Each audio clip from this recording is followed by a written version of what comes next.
Dag 245. Tacksamhet. Bekymmer är antingen något vi försöker lösa eller något vi grämer oss över.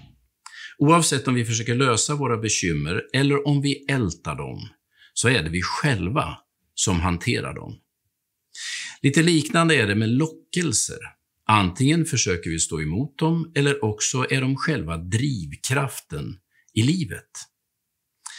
Vare sig det handlar om bekymmer eller lockelser brukar vårt fokus dras mot oss själva. Vi blir upptagna av det vi vill ha eller fångade av det som bekymrar oss. Det är inte enkelt att vara människa. Är det inte bördor som tynger oss, så är det frestelser som bedrar oss. På olika sätt försöker alla människor, oavsett tro, hitta balansen mellan bekymmer och lockelser, mellan plikter och lustar. Gång på gång återkommer Paulus till en attityd som har med tro att göra. Han talar om och om igen om att tacka Gud för allt. Det är egentligen konstigt, för Paulus saknade mycket av det vi tar för självklart. När han skriver till Filipperna säger han: jag kan leva fattigt och jag kan leva i överflöd. Jag har verkligen erfarenhet av allt. Att vara mätt, att hungra, att leva i överflöd och att lida brist. Allt förmår jag i honom som ger mig kraft. Filipperbrevet kapitel 4, vers 12 och vers 13. Strax innan har han sagt: gläd er alltid i Herren. Än en gång vill jag säga: gläd er. Låt alla människor se hur fördragsamma ni är. Herren är nära.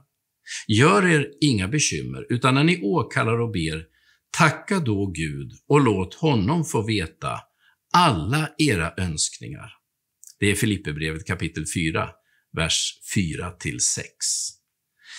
Paulus talar om hunger och brist, och i samma andetag som han talar om att tacka Gud. Hur får man ihop det? Tacksamhet är en livshållning som bygger på att man vet att allt man har är en gåva.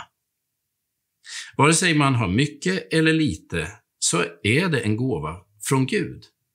När livet är på topp och när livet är i botten, så är det ändå bara ett lån vi fått från Gud.